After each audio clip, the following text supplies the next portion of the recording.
Hello and welcome. What a wonderful opportunity to be able to talk about something that we don't talk about very often.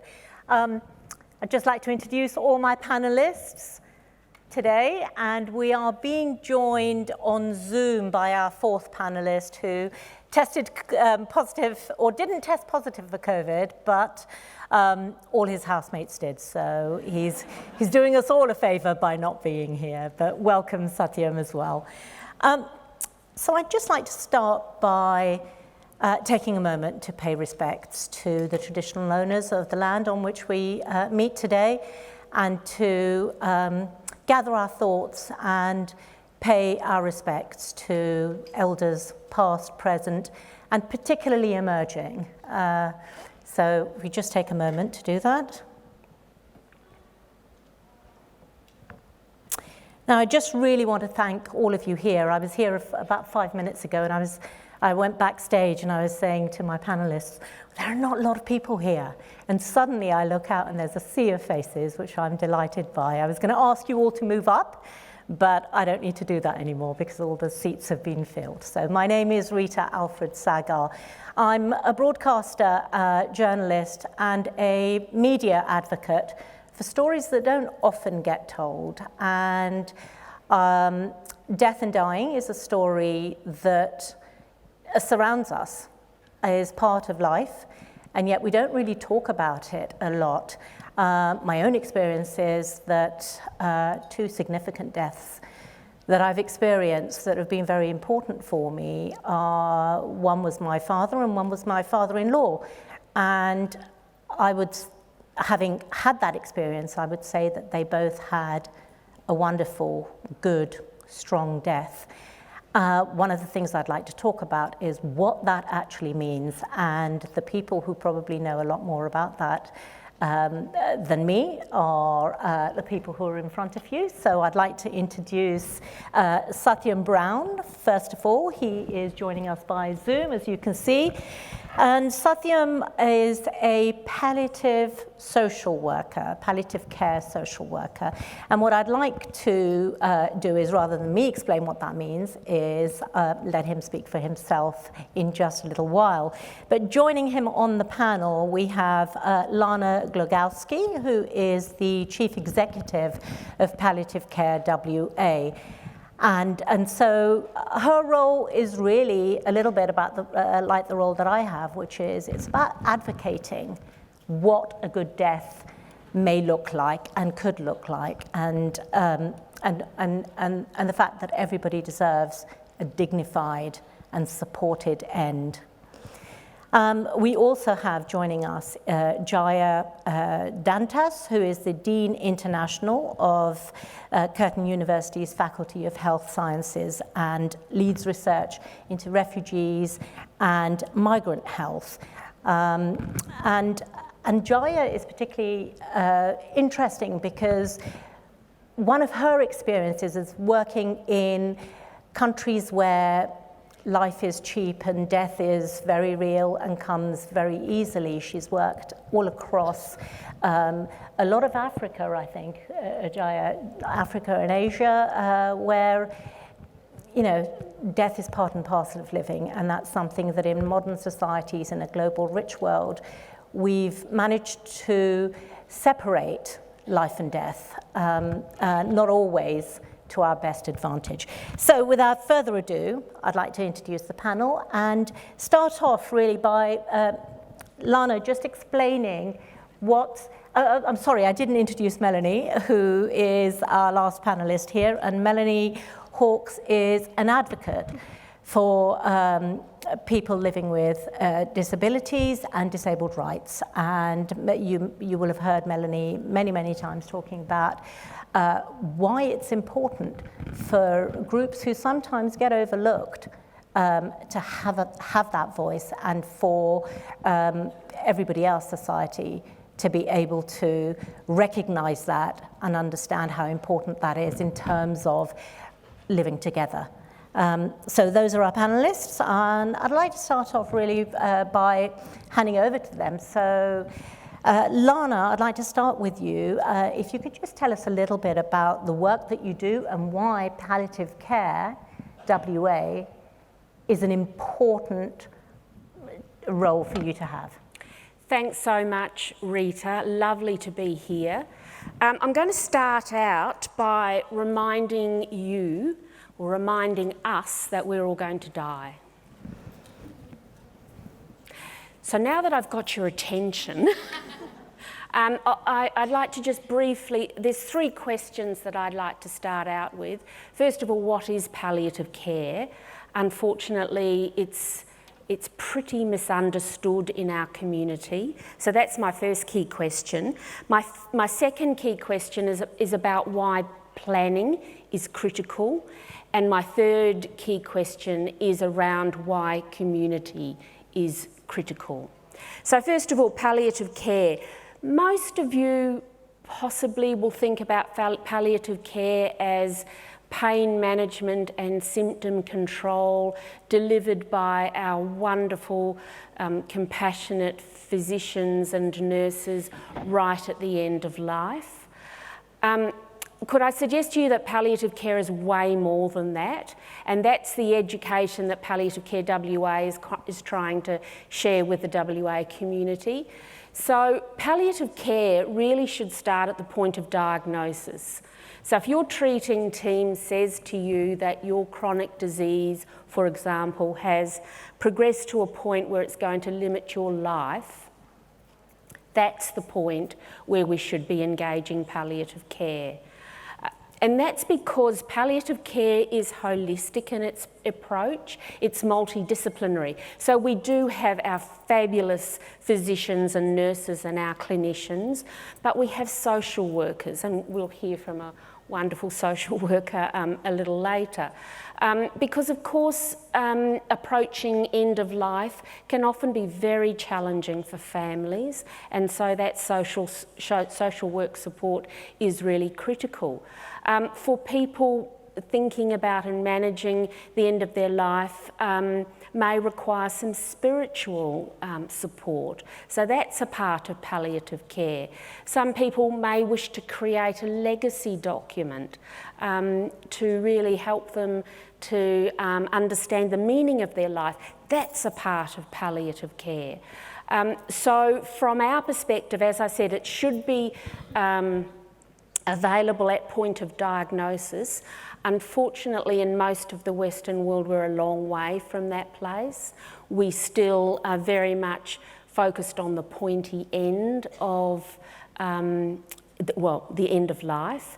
And the unfortunate thing about that is that we lose that opportunity to focus on the quality of life for the life that's left, not just that dying phase. So that's palliative care in a very brief nutshell. But the second question I want to put to you is the critical importance of planning. And unfortunately, as a society, we are very reluctant to think about our demise, and we're even more reluctant to engage in planning. So there's a process called advanced care planning, which Palliative Care WA is really actively engaged in promoting. So what we encourage is all of you, recognising that all of you and all of us are going to die, let's start thinking about what our priorities are for the last stage of life.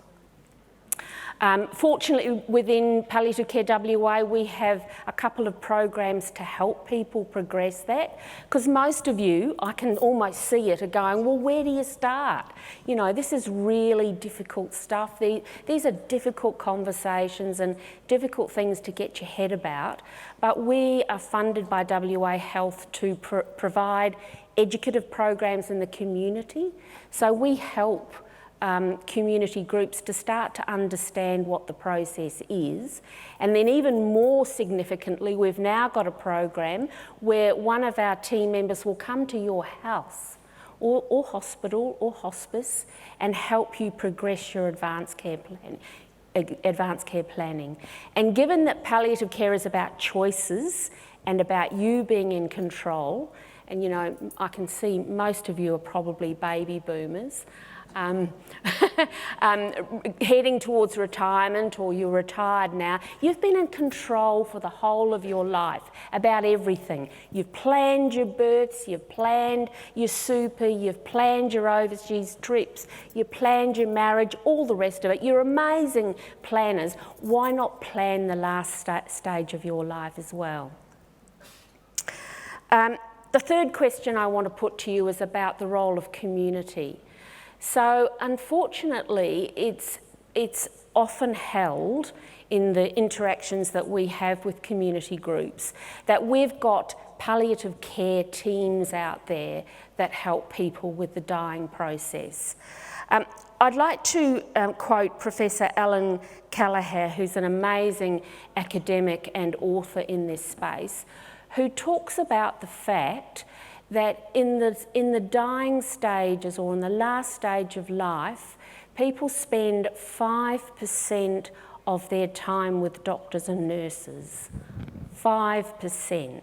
That means 95% is spent with the TV, internet, family and friends, and community.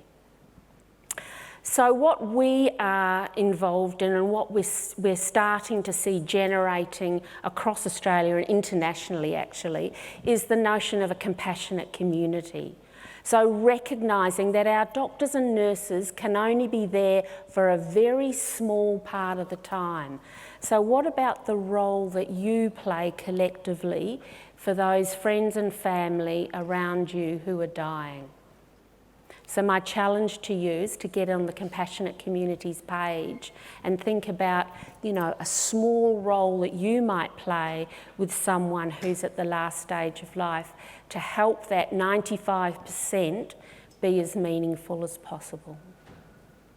Great, thank you very much, Lana. So that definitely is a task for audience, both here and online, that in the question and answers, I'd like you to start thinking about what that might look like to have community support. I mean, it's fabulous to see so many people here interested in this topic and wanting to come along on a Saturday. But what that really, you know, how does that translate to how we approach people? When you have, I've worked in palliative care for a little while, and one of the things that palliative care nurse has said to me before is that we have all this support at the beginning of life. So from the moment of conception, especially in the global rich world, you have 9 months of all these different people coming along and helping you. You have people in the streets, you know, welcoming this burgeoning birth, but we don't have that at the end of life. And it'd be really interesting to hear audiences' views about why we think that that might be. But I'd like to carry on from what Lana was talking about and turn to Satyam. Satyam, so you are a palliative care social worker. You pick up on some of the issues that Lana was talking about that support and how that works. Do you think that people, when they're given a terminal diagnosis, or when they live with chronic illness, do they actually understand all the services that are available out there for them? No, I don't think that many people do, unless they've been through that for someone else. So I think most of us go through life trying not to think about our demise, and the very kind of nature of our consciousness, our ego, our mind is to promote who we are and think of the future and plan for the future. So typically what happens is that when someone receives a diagnosis like that, you can imagine if any of us right now in this moment in time was told we only had months to live, our heads and our hearts would be spinning. And then on top of that, in that distressed state, you're then presented with a whole bunch of pamphlets, booklets, information. Most people, when they're told of a prognosis, they talk about that kind of ringing in the ears and that numbness and time and space freezes, which is why we always advise preparing questions beforehand, any type of appointment like that, and taking someone who won't be as affected with you. So it might not be, the best person might not be your partner or someone like that, because the same distressed type reaction will be happening for them too, but maybe someone a little bit more removed who can write everything down or record the conversation and things like that. That tends to be typically what happens for most people in that situation. I don't think many people are aware of the services at all. I know that there's a very high proportion of people that would prefer to have the end-of-life experience at home, but their general lack of knowledge about the process and what that means to the people that would be providing their care, such as their loved ones, who will do 99.9% of the care with zero training as well, which is really difficult for them. So what we see and what I've seen over the years working in different hospices is that there's lots of failed attempts of having an end-of-life experience at home as well, simply due to the burden on the carers or the distress that comes from that. What I've kind of found in my experience working in this space is that if the more educated even the carers are, but also the patients, that what happens is they're not as distressed by things like the change in breathing that occurs during the terminal phase, or anything else that occurs that normally would indicate that something's wrong, but in the dying process is very normal and natural experience, or things as something to experience. So, yeah. And as a practitioner, how easy is it to normalise that end of life and the actual dying phase? It can be difficult because I'm sitting there as someone that hasn't done it yet, talking to someone who's going through it right now. So even if you talk to anyone that works as a palliative specialist or a doctor or whatever, typically, they might say, I'm pretty comfortable with the concept of my death, but all of us never know until it's actually our turn.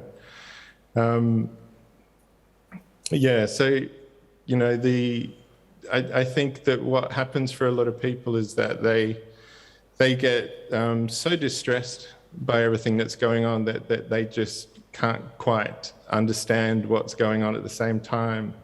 But to have people that are educated, what that means is that they're far more prepared for what's going on, even though it's distressing. And I think as well, it allows the people going through that to sit back and instead play the role as the distressed loved one rather than as the carer or something like that as well, which can be helpful too. Have we moved on as a society to almost really sort of disenfranchising death and having it as something that really happens? And you said this to me when I was talking to you earlier in the week, that we've all just got a Hollywoodized version of what death looks like, and it's neat and it's tidy and it happens over a short space of time. That's not always the case though, is it? No, that's right. So a lot of our kind of death literacy actually in Australia actually comes from TVs and movies. So the typical scenario they show is the person sitting up and talking pretty much right to the end. They're going around the room telling different family members, I love you, and money's buried under the shed or whatever that is for the story. But what happens is, what normally happens is that people enter into that terminal phase where they're unconscious. So, and leading up to that, they may be sleeping 23 hours a day or even more as well. So, people, this is, I guess, one of the problems with having that more kind of Hollywood understanding of what it is to die is that we then put all of that pressure onto the medical professionals as well to deliver that kind of experience too. And I think that one of the kind of saddest things that I see is that people delay those final conversations because of that assumption that the person will be able to converse with them right at the end. So, I think one of the things I always do is to encourage people to have those important conversations long before we end up in that terminal phase, which ideally we should in life anyway. Great, thank you, Satyam. I just wanted Lana to come back on that. How important do you think empowering families at end of life is? And how does palliative care, sort of address all of that? Well, absolutely picking up on what's just been said. It's about improving our death literacy, and absolutely, because many of us actually haven't experienced the death of a loved one, or the death of a loved one is something that's managed in hospital, out of the sort of extended family environment.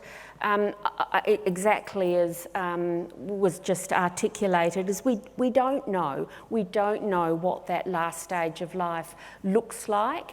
And so we go into it very, it's very unknown, and we're very unaware. So absolutely, Palliative Care WA's focus is about community education, is about improving our death literacy, trying to get over that resistance to, I don't want to think about it, I don't want to talk about it, I'll manage it when we get there.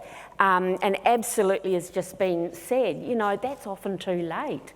And it's interesting, I have lots of conversations with emergency physicians and palliative care physicians and other specialist groups within the health system who talk about the absolute dilemma that they are presented with when a loved one's health has deteriorated really quickly. They end up in hospital, and then there's some really difficult decisions that need to be made about the treatment, the course of treatment. And often they talk about the fact that they will look at loved ones and say, well, what do you think mum or dad or sister or brother would have wanted in this circumstance? And they look at each other and they go, I've got no idea. Or the alternative scenario is you've got brother Bill who's jetted in from London, Why London? Or sister who's jetted in from Ontario, and they both say, do anything to keep them alive. Give them every possible treatment. And, the family who've been with mum or dad for the last 5 years and have seen the challenge that they've had managing their chronic disease, the fact that they possibly are at a place where they're saying, no more treatment, give me palliative care, manage my pain, manage my symptoms, but let me go. And so you have these terrible family conflicts, which unfortunately can go on for years. The repercussions of those can be huge. So our message to families, and we heard that from the previous speaker, absolutely, that, we really encourage people to get on the page. Start having these conversations way earlier. If a loved one is managing a chronic disease, have I don't know, Sunday afternoon roasts, and start having some conversations. Ask them, what are your priorities for the last stage of your life? What sort of treatments would you be willing to countenance? What sort of treatments you would just say, no, I don't want? Where would you like to die? Who would you like to be with you? Who would you like to care for you for those last stages of life? They're such important conversations, and unfortunately often, because we have this death-denying view, we don't go there, and then it's crisis point, and we all know that crisis situations are not the best ways to make good informed decision, good agreed decisions. Yeah. Melanie, when I was talking to you a couple of months ago now, you talked about how actually you live with a chronic condition, you live with the possibility of something going wrong and you dying.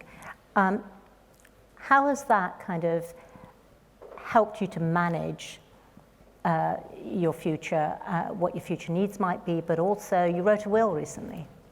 Yes, COVID put death right in my face, basically. Especially with the borders opening and everything. I went out and got my 3rd shot in December, thinking that I'd reached the peak of immunity by February, and then the borders stayed shut for another month, and I thought, oh dear. So I made my will in January, and that was the first step towards thinking this could be my last year, because COVID could really be bad for me and people with similar disabilities to me. I'm still working from home now and I wear my mask everywhere. Today's the first day I've gone out without it, but I have it for afterwards. Yeah, it's been pretty frightening. But yeah, it's important to have those conversations. And in the lead up to talking today, because I'm not a death expert like the other three, I read a good book called The Best Death by Sarah Winch, and it outlines all the steps that you talk about. And so I haven't got around to doing my advanced care plan, but that's the next thing to do. We can help. Because, yeah, one other thing I didn't tell you, Rita, was that in 2004 I got quite sick and I ended up in ICU over Christmas and don't remember anything but one small conversation with a friend that day. And turned out 3 months later I had medication-induced lupus and I could have died that Christmas Day and Boxing Day. And it really changed my outlook as well. And especially with COVID now and all the ambulance ramping and the hospital bed shortages, it does frighten me if you get sick and you need a bed.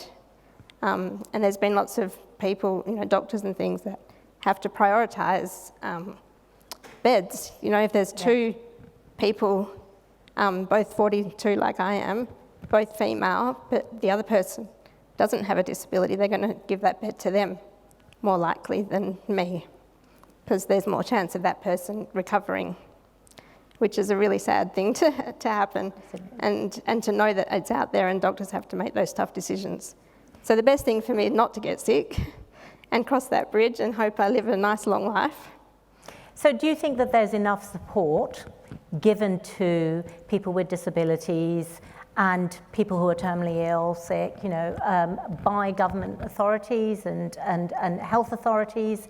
Enough support? I mean, we've heard both Satyam and Lana speak about how important that support is, and that support is probably the most important thing. It's not the meds, it's not everything else. It is that you've got this supportive community that you can talk to. I mean, just listening to you sounds like a pretty lonely kind of, thing to have to kind of think about that. Yeah, lucky I do like staying home. I have a nice house that I can, stay home in. But it can be lonely. You don't want to go out and put yourself out there, especially now it's winter and a simple cold could put me in hospital with a chest infection. So it is pretty scary out there, and I don't want to think about dying. I'm one of you guys in the audience normally, not wanting to talk about it, but it happens to all of us. You just don't know when. And I think it's important to know. And 2 years ago, my grandmother died she had dementia in a nursing home, and it was a pretty awful way, I think, that she died. And I know that I don't want to die like her. She just forgot the basics of being able to eat and drink and pretty much starved and dehydrated to death. And it was an awful, prolonged death, I thought. She was probably in peace and went quite peacefully, but it was awful for us to watch. And I was the last family member to see her alive, which I think is pretty special, but it was an awful sight too. And I didn't feel supported by the nursing home, and I didn't know when her death was going to happen and how long, and I went home and Googled how long does it take for someone to dehydrate to death, kind of thing, and found out that it could be as long as 2 weeks, and that really broke my heart. Lucky it was only 48 hours, but it was still not very pleasant. And so I know now what I don't want my death to be. But still hope it's a long way in the future. Jaya, if I can bring you in then, last but not least, your work involves looking at marginalised communities and how supported they are across all aspects of health and welfare. Just talk a little bit about the work that you've been doing with those communities around COVID, which has affected all of us. I kind of, really hope that I wouldn't bring COVID up, but then Satyam, Sorry, I did anyway. Yeah, Satyam decided not to turn up because he might have COVID. So let's talk a little bit about that. I'd like to take the audience on a little journey, my journey. I was born in India, and I grew up in India and finished my master's degree in India. And one thing about India is it's a population of 1.3 billion. And you have a large population that lives in poverty among that 1.3 billion. We don't have a country that has a social security system in place. So death is in some ways a part of life. Another thing globally that is not talked about, and especially in the developing countries, is that road and rail accidents happen daily and take up a lot of lives. In my early 20s, I moved to Africa, and I lived through another pandemic whilst I was in Africa. And this was the HIV pandemic in the 90s in Africa. And for me, at that time, looking at people dying, especially when I was in Uganda. So I lived in Kenya, Uganda, and Rwanda over 10 years. And my children were born in Africa. But what I had come from was from Mumbai, a mega city that never sleeps, and a conservative Catholic family, protected. And then I come to Africa, where conflict was in your face. So Uganda was post-conflict. It had gone through 2 decades of a brutal regime with Milton Obote and Idi Amin. And during that brutal regime, people disappeared and people died. And then after that conflict, you had mass movement of refugees in those countries and displaced people in those countries. But what you also had was the HIV pandemic that started. And people died. The antiretroviral therapies that are in existence now were not there at that time. And we had to learn, like I was an educator, I've always been an educator for the last 35 years across 5 countries. So we had to change policies in the school because you could have mother-to-child transmission of HIV. So you could have children born of HIV who could probably die. In certain villages in Uganda, the young people died and the elderly had to look after the younger ones. But both in India and Uganda, what it taught me is the sense of community. You don't have a palliative care system there. You don't have that support system. So the family and the community comes together. You often die at home. And sometimes I feel that's the best way. I know that things have changed. In the Western world, you think differently, but you die at home among your loved ones. And often, there are no funeral parlors. So planning for funeral is done by the family. It's actually very quick. So unless there's a suspicious death, most funerals take place within a day or 2. In Hinduism, they have to cremate within 24 hours, so also among the Muslim community in these countries. But when I was in Uganda, another momentous world event took place, and that was the genocide in Rwanda. And this was in 1994. With the genocide, 800,000, nearly 1 million people were killed in a matter of 3 months. And death became a part of life. They were killed by friends, they were killed by neighbors. It was a brutal 3 or 4 months for that country. Now, I went to that country 3 years after the genocide. I was there for another 3 years, helping in the reconstruction of the education system. And people spoke to me both in Uganda and Rwanda. When they couldn't find the bodies of their family members, that's when they felt that they had not closed the grief loop. They needed a space to grieve for their families or with their families. And that was another thing that was important to them. And one thing that I found both in Africa and in India is that the community comes together with the family to grieve for the person who has died. There's continuous prayers. These are religious communities, so there's continuous prayers, food brought in, people sitting with you, holding you, crying with you. It's okay to cry, and it's okay to cry loudly also in these communities. And that is something that I found. Now, I came to Australia, and I actually do research in refugee and migrant communities. And I find health inequalities and health disparities among those communities just because of language, because of poor health literacy. You talk about death literacy, but health literacy is poor among these communities. Now, when COVID hit, this was another pandemic. I had lived through a pandemic, the HIV pandemic. My daughter was born during the HIV pandemic. She was now a young adult in Melbourne, and I haven't seen her for the last 16 months, because of our border closures. But I started mapping the COVID pandemic because it disproportionately impacted certain countries, the developing countries. So India, the country of my birth, was impacted terribly by the Delta wave. You saw death in our faces with the media. You saw the burning pyres. And for that community, it was terrible. So when I've talked to people who have lost loved ones who were here, they couldn't go back because our borders were closed. And I think that was a difficult situation for many migrants who had family members, aging family members, who ultimately died during COVID, and they couldn't go there to be with their family members. The other thing that I found with COVID is how countries had to deal with it. India, Brazil, that saw a large amount of death. And you can't have the strict isolation measures because there's an informal work economy in these countries. So basically, if people don't work, they don't earn, they don't eat, full stop. There's no social security system in place. And this is something that in some ways the world forgot. Then the vaccine rollout came, and I was looking at the vaccine rollout here. And the developing countries had the major share of the vaccines. So till today, like I have taken my 3 doses. I live with my mum. So my mum fortunately lives with me. She's 80 with a chronic condition. I have a sister who's severely immunocompromised. So for me, it was important to take the vaccines. But when we talked about communities and looking at the vaccine distribution, I found that there was lower uptake in some refugee communities, in our indigenous communities. So that was a challenge that we had to overcome. But I also found vaccine inequality in Africa, where many of the health workers haven't been vaccinated.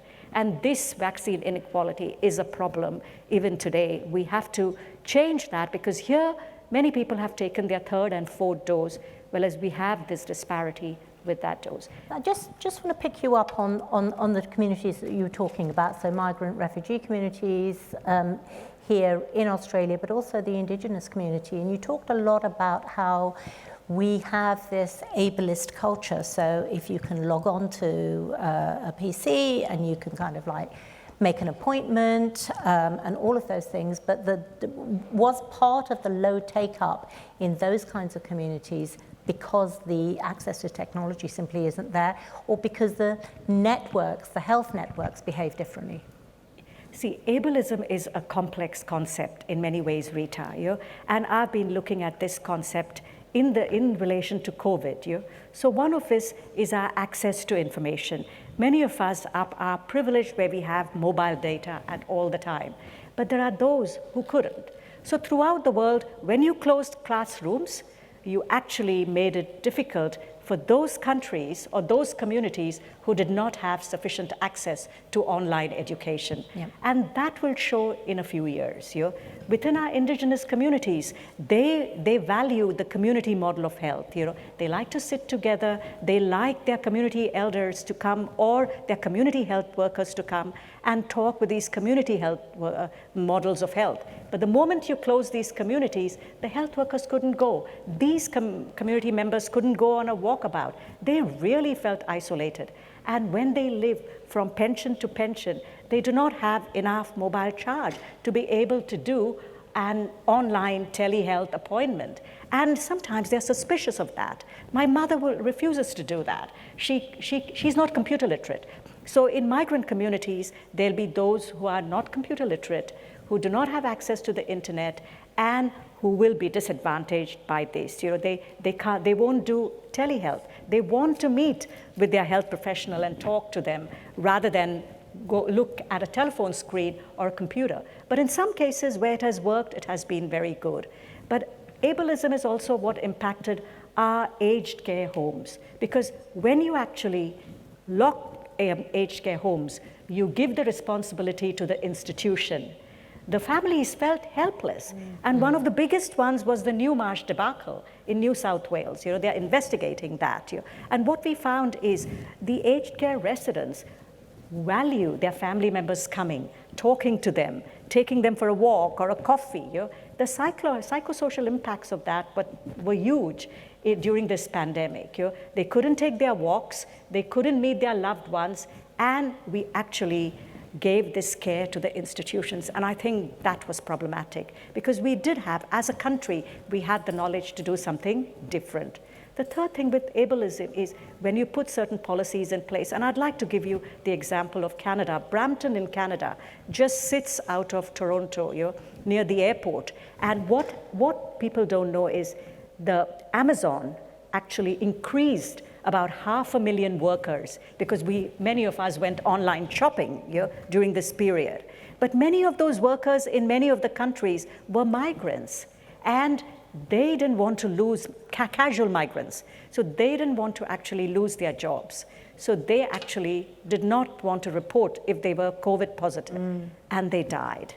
So this was a reality. And again, it means it favors certain groups and it disproportionately doesn't favor other groups. Secondly, nobody knows. 50,000 women across India were in factories making masks for the world. Now that is not known. So 500,000 people working for Amazon and more than 50,000, between 50 and 80,000 women in India making masks for the world. They couldn't, they didn't have these social isolation measures or so, but they were helped at that time. But these were certain realities that COVID brought to light, Rita.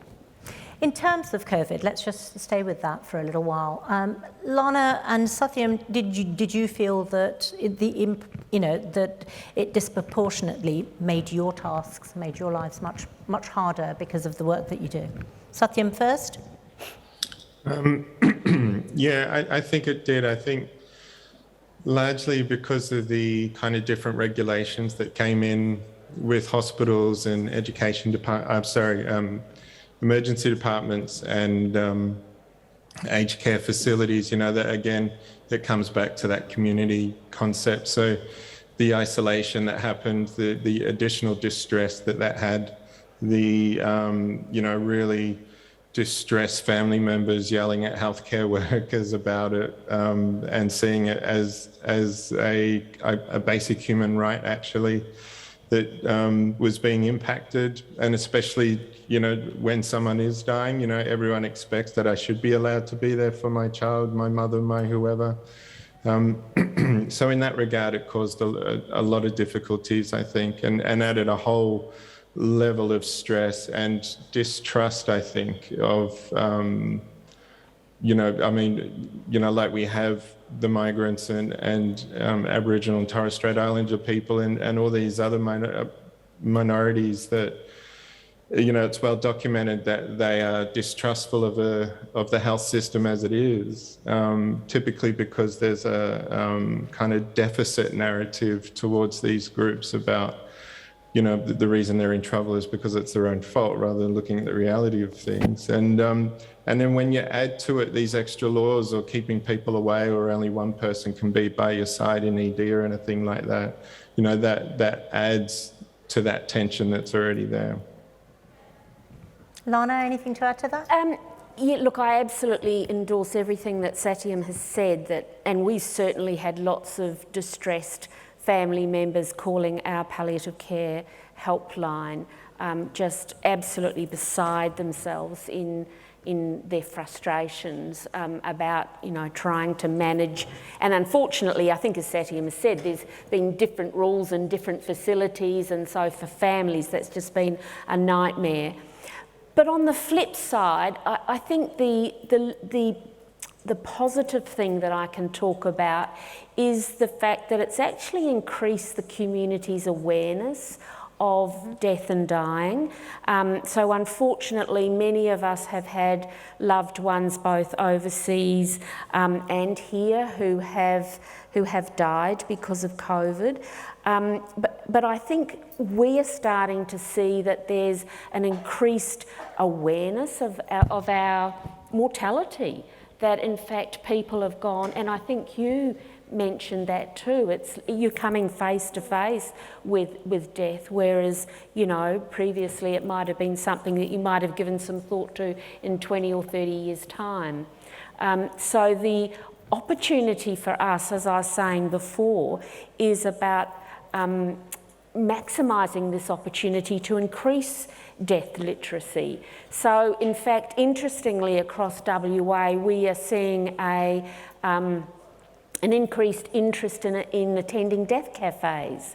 So, and in fact, there's one on the program with Margaret Seeley after this session.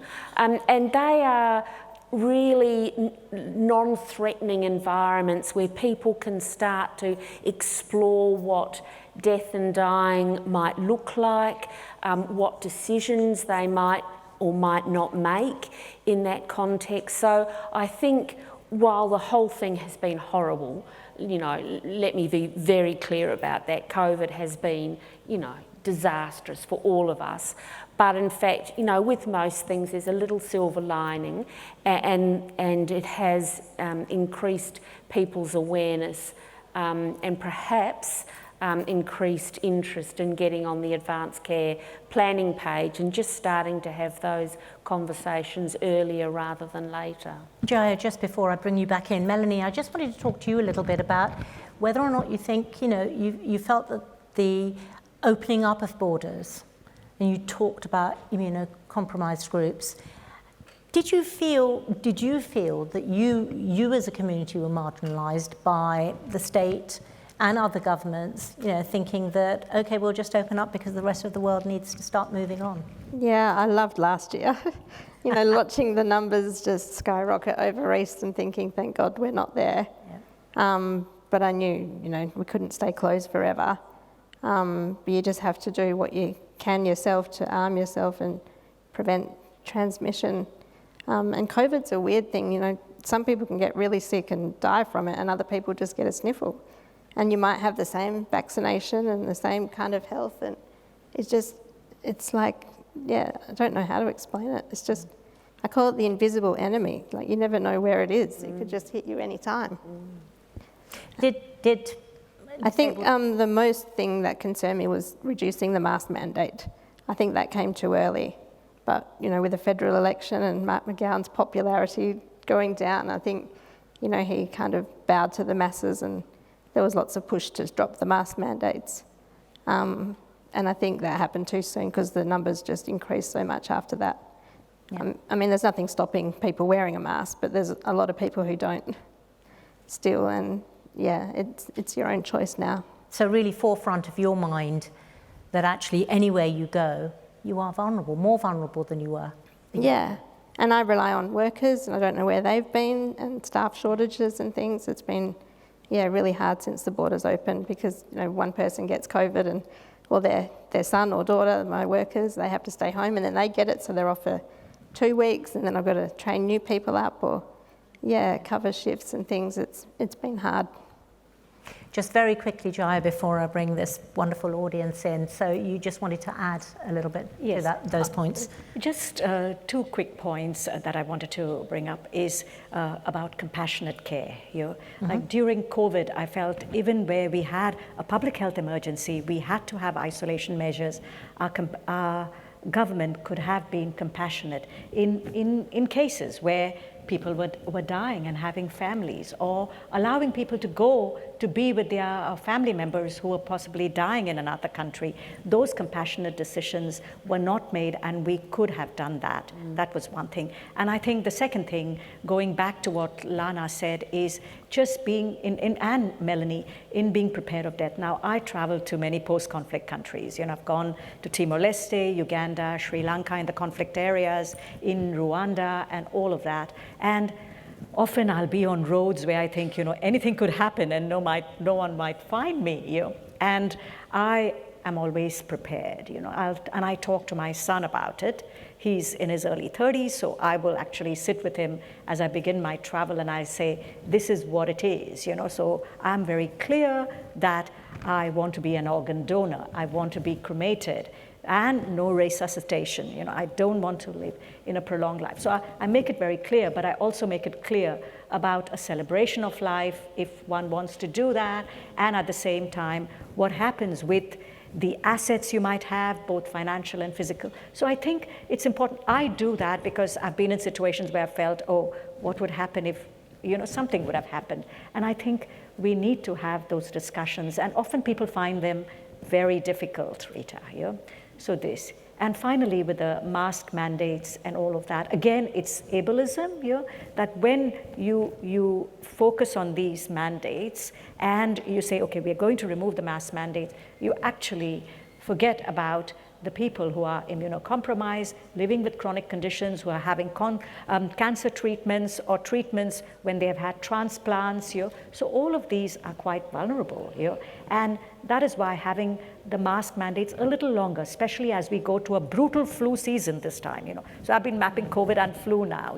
So we had 65,000 in May, flu cases, along with the COVID cases, and 47,000 flu cases up to now, along with the COVID cases. So we have COVID and influenza going out in our communities, but we are removing the mask mandates. You could go to places like airports where there can be long queues, planes, where you're sitting in a long time. Yes, there's air filters now and circulation of air, but you will never know if the person next to you is asymptomatic and carrying COVID, and he has the capacity or she has the capacity to impact you.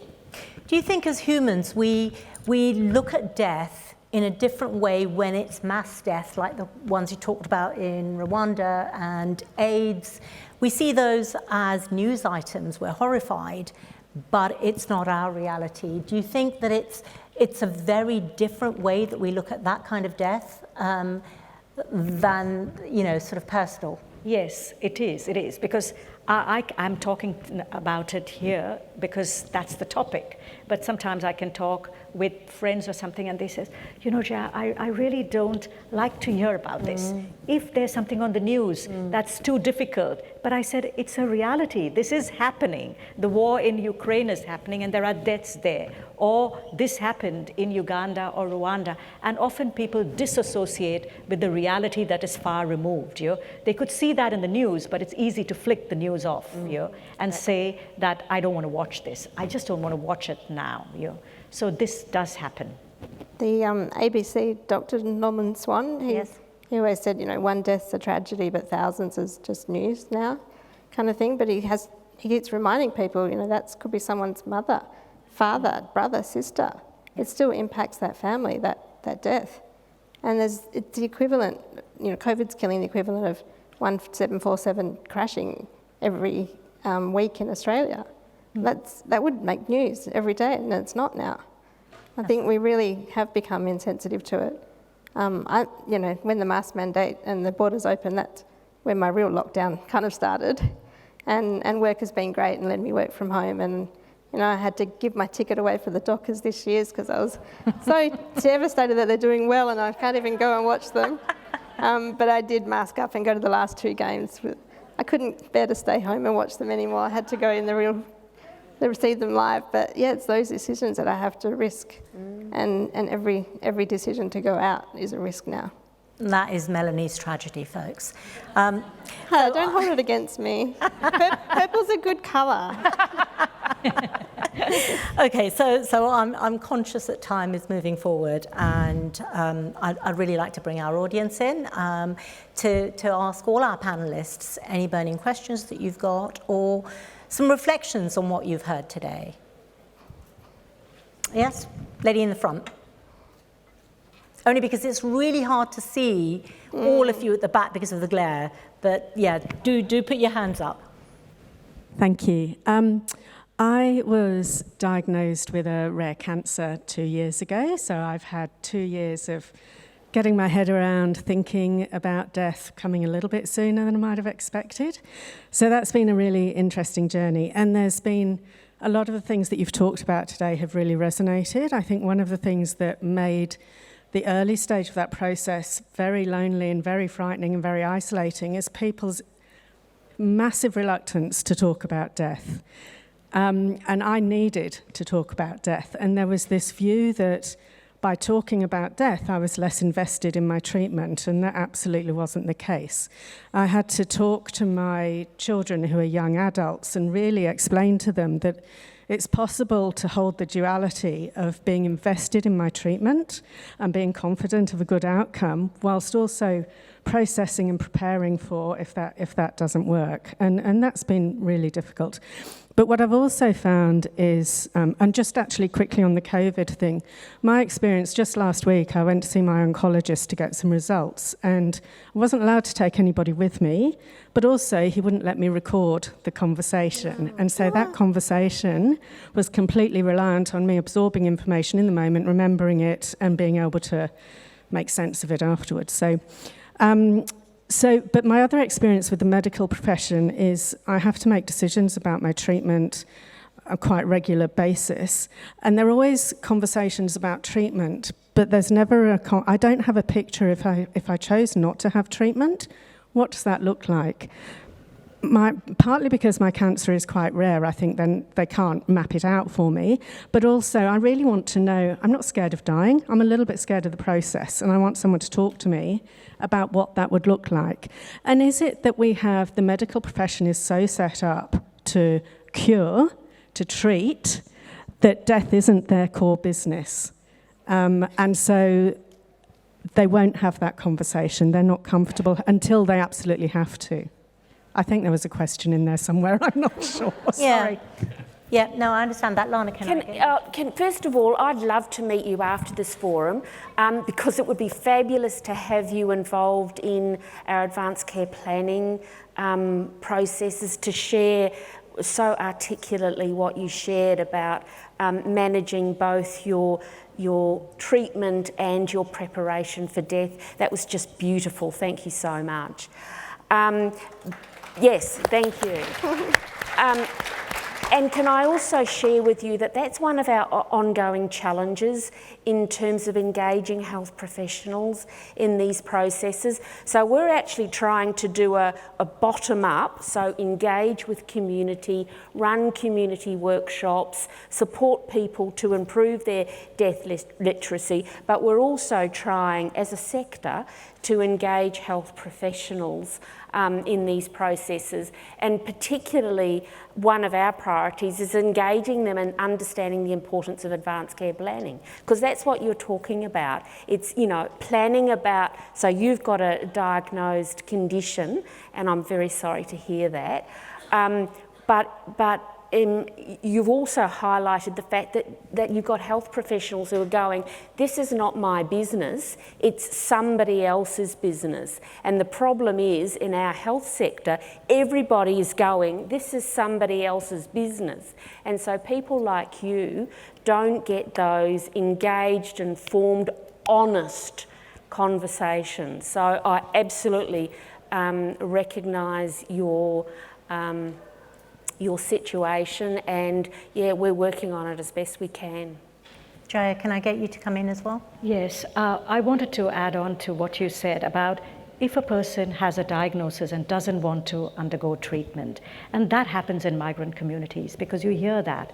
I have a diagnosis of cancer, and it could be in the advanced stage. So many, especially many gynecological cancers are caught very late, and it could happen that there's a diagnosis that they have a few months to live, or pancreatic cancer for that matter.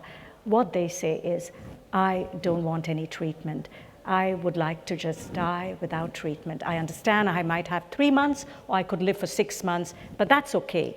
But often that conversation, so in migrant communities, it's okay. They would choose not to have the treatment, but for me, it's important that the health professional actually say, this is what's going to happen, this is how it's going to progress, and if you take the treatment, this is what's going to happen, and these are the side effects. And often those conversations are not very satisfactory, I get anecdotally, Rita. Yeah, Satyam, you work a lot with oncology patients. Is that a conversation you've heard before? Yes, definitely.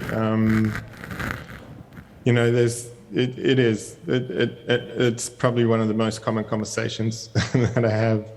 And just to touch on the other point as well, don't think for a minute that all medical people are comfortable with palliative care or are as skilled or comfortable with it, because they're not. So if you're not getting the kind of support that you need from your GP, it might be because they're just not comfortable with that aspect of health.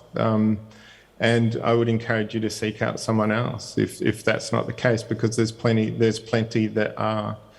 I've watched medical people from all over the place. Like, you know, for the past number of years, I've been going a lot into aged care facilities. And there are a lot of doctors that were coming in, immigrant doctors that were coming in, and because of their religious belief systems around death and dying, they were all required to be educated because it was impacting on their decisions around symptom management of people who were passing away for various reasons. So, you know, I think it's really important to understand that as a patient or a user of the services, that you are all consumers. And it's very important, if you're not getting your needs met, to put your hand up and do your best to get it met elsewhere. I think a lot of us feel disenfranchised in the health system, and I think, you know, that's the kind of natural hierarchy that exists in health. But you are consumers, and at the end of the day, you actually hold a lot of the power. So, yeah, it's really important to be assertive as you're moving through something like this. But not everyone responds in an assertive way when they're distressed because them or their loved ones are approaching the end of their life. And can I say too, it's really hard to speak up. You know, you trust the medical profession, and sometimes you don't feel empowered to say and ask questions. So yeah, it's really important to have a voice, and if you're not heard, make it louder. Definitely. Yeah, great. Thank you. Thank you for sharing that with us. Any other questions? Somebody in the middle there, I can see a hand up. If you can stand up so that we can see you. Thank you. This is the question for Lana regarding the palliative care. Is that service for everybody? I've got a very dear friend who has been diagnosed with stage 4 cancer. Is that something that she can approach you all with? So can I just clarify, you're asking about access to palliative care? That's right. Okay, so look, I'll just do a little advertisement here. We provide a service that I think I've mentioned before, which is the Palliative Care Helpline. I would very much encourage you to ring on behalf of your mum and find out where... Friend. Ring on behalf of your friend and find out where the nearest palliative care service is to your friend. Most palliative care services are free, but you know that depends on what service you're looking at. But in terms of the services that Palliative Care WA offers, so if your friend is really interested in progressing her advanced care planning, and I would really encourage her to do that now. That's available completely free of charge. So if I could encourage you to go on the Palliative Care WA website, all the services are outlined there, and we've got a service directory as well, which will help you to find the best service or the nearest service to where she lives. I can see there's going to be a queue forming to speak to Lana afterwards. Can I just ask the audience to think about, you know, death and dying in a more general kind of way, and any questions or reflections that you might have about that? Yes, lady in the third row.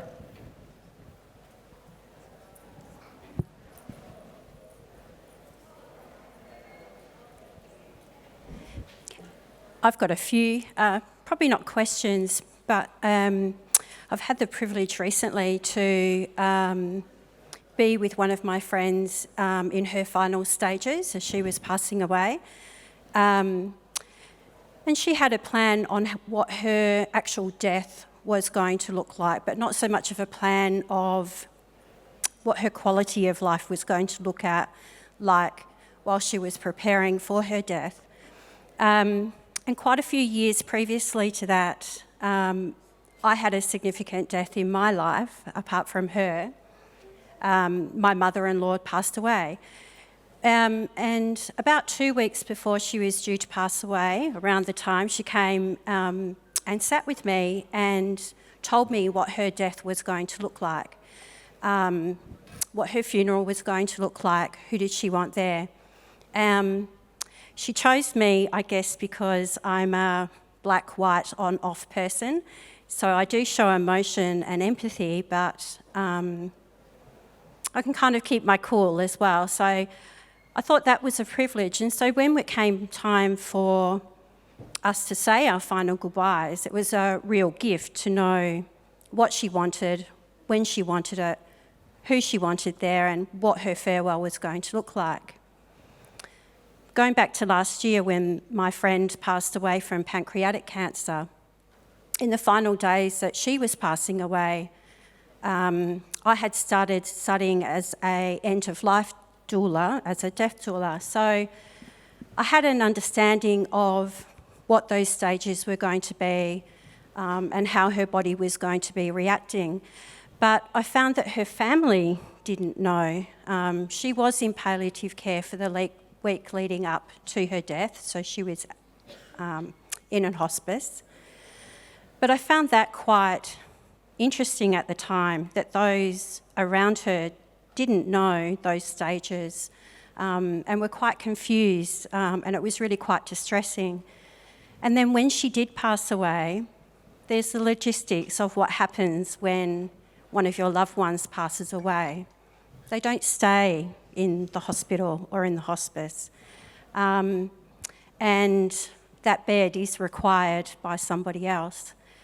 And I think that's also a real gap in joining and having a holistic view about what happens after death, and where are they going to go, and are they going to be taken care of? And is that now up to the funeral directors, or do I have the power? And then the whole funeral director, that management is also a minefield of upselling and getting the gold-plated handles and the rest of it. So I find that it's not just the death, but it's after death and the care of those families and loved ones after the death, and then preparing as well. Thank you for that, yeah. There's somebody there in the middle. Rita, can I just make... Yep, Lana, while the mic is going to the hand that's up in the middle, Lana, if you Thank you for sharing that. There was so much in that. It was a really big reflection. I'm feeling like a salesperson, Rita. I'm really sorry about that. But one of the publications that we've developed is called Palliative Caring. So we have a publication that's aimed at people in the community. So not health professionals, not specialists in the death and dying area. It's really a resource. So it's a little booklet that's called Palliative Caring. It's designed for family and friends who are caring for or supporting their loved ones in the last stage of their lives. And it's a very practical resource. So talks about some of the issues that you've raised, like what happens immediately after death, what's your role, how soon does a death certificate need to be organised, all of those sorts of details that you're not thinking about prior to someone's death. So it's a resource that's completely free, available online.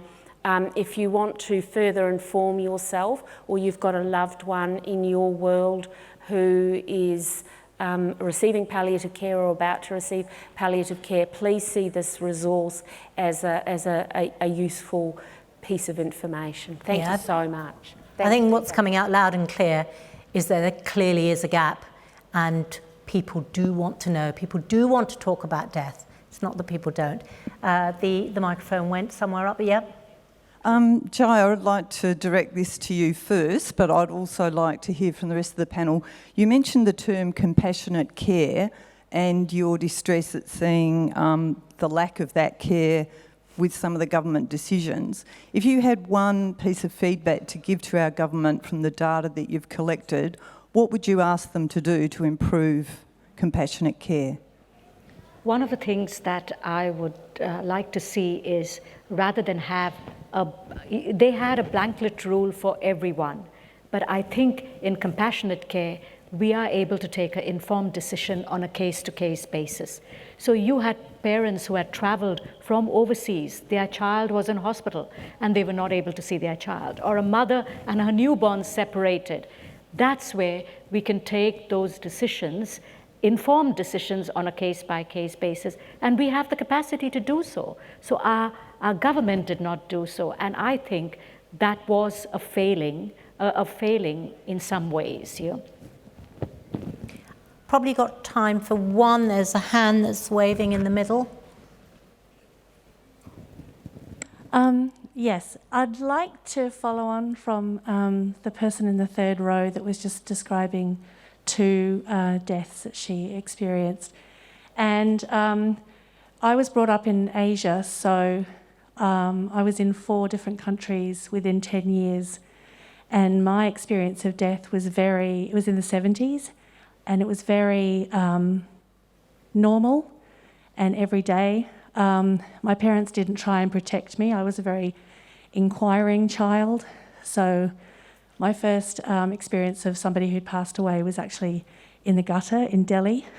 And people were just walking past. And I asked my mum about it, and she just explained really calmly.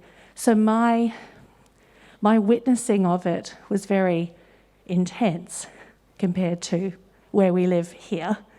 But I also saw the incredible importance of ritual and ceremony.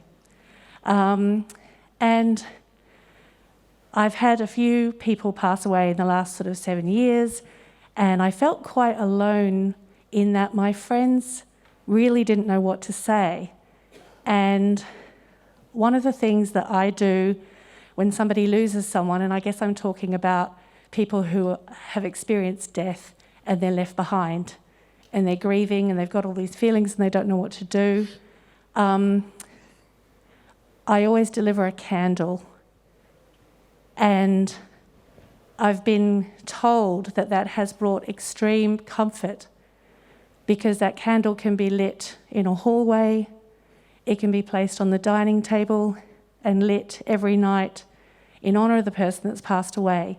And somehow, because it's glowing and it's live, it provides some kind of comfort and symbol for the people who are experiencing the grief.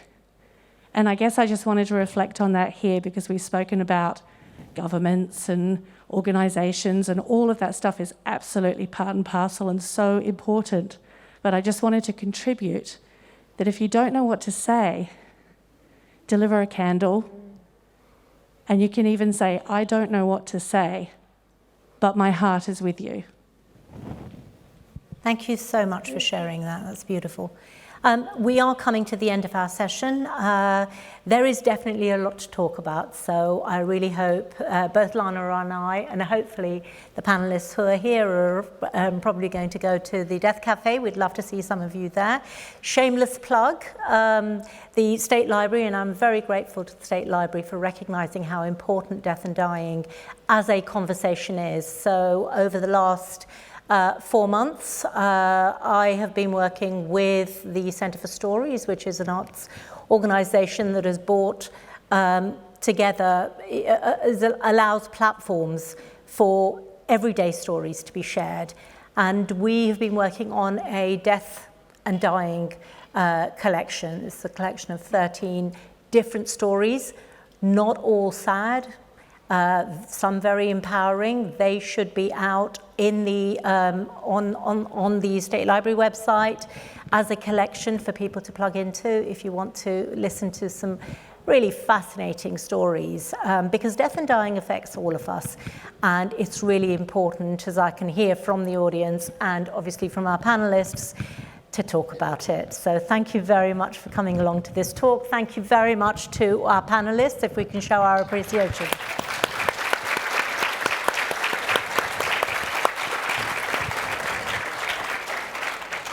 And thank you, audience.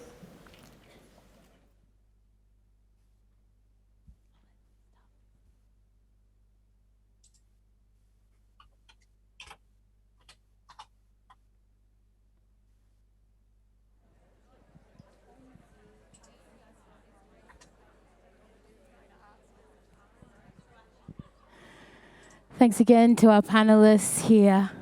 If people want to come up and approach us. Yes, I will. Rita was just saying that if anyone would like to have some chats, they will be just behind here in the foyer, kind of around, should anyone want to talk through or have any additional questions that have come from our session, of course, called Talking About Death Won't Kill You.